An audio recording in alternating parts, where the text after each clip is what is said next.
అన్నిటికంటే మోసకరమైనది, అది ఘోరమైన వ్యాధి కలది, దాన్ని గ్రహించగలిగిన వాడు ఎవరు అని దేవుని యొక్క వాక్యం తెలియజేస్తుంది. మానవుడు తన జీవితాన్ని జీవిస్తున్నాడు, ఈ లోకంలో జరిగిన దాని వరకే ఆలోచిస్తున్నాడు, కానీ చనిపోయిన తర్వాత ఏంటి అనేది ఆలోచించలేకపోతున్నాడు. దేవుని యొక్క వాక్యం ఏం తెలియజేస్తుంటే, మానవుని చనిపోయిన తర్వాత 2 లోకాలు ఉన్నాయి.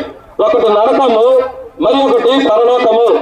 మానవుడు ఎవరైతే తమ పాపములు ప్రభువు యేసుక్రీస్తు వద్ద ఒప్పుకుంటారో వారి యొక్క పాపములు క్షమించబడి వారు చనిపోయిన తర్వాత పరలోక రాజ్యం వెళ్తారని దేవుని యొక్క వాక్యం తెలియజేస్తుంది. ఎట్లాగా?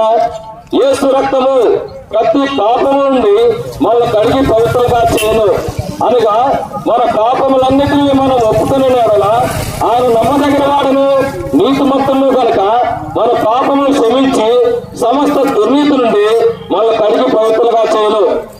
ఈ ఒక్క వాక్యాన్ని ఆధారం చేసుకుని మనం ఏం చెప్పొచ్చు అంటే, మన పాపములు క్షమించబడే దేవుడు, క్షమించే దేవుడు ఎవరు అనంటే ప్రభువైన యేసుక్రీస్తు వారు. ప్రభువైన యేసుక్రీస్తు నందు నీవు కనుక విశ్వాసం ఉంచినట్లయితే నీవు నేను ఇంటి వారిని గొప్ప రక్షణ పొందుతారు. పాపములు చాలా మందికి ఒక సందేహం ఉంటుంది, పాపములు నాలో నుంచి పోయినట్లు నాకు ఏలాగూ తెలియను అని. పాపము యెహోవా యందు భయభక్తులు కలిగి ఉంట పాపమును అసహించుకున్నదే అని దేవుని వాక్యం తెలియజేస్తుంది.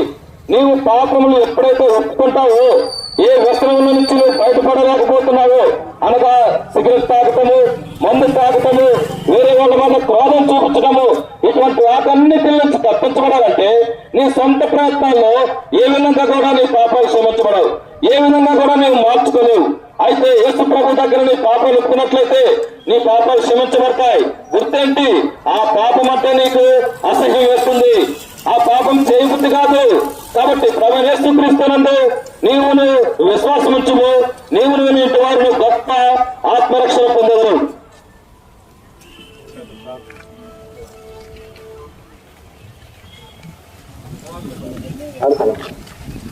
నా పనులు గుర్తండి. భూమిలో శుభా పరిస్థితిగా నమ్మకమైన ప్రభువా స్తోత్రాలు అయినా తండ్రి.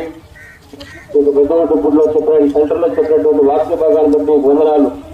అనేక మంది వింటూ వచ్చారు. వారి హృదయాల్లో ఈ వాక్యం పనిచేయనట్లు సహాయం చేయండి. నామమున ప్రార్థన చేస్తున్న ప్రభువా సహాయం చేయండి, కనికరం చూపించమని, ముందు చూపుగా సహాయపడమని యేసుక్రీస్తు నామమున వేడుకొని ప్రార్థిస్తాం తండ్రి. ఆమేన్.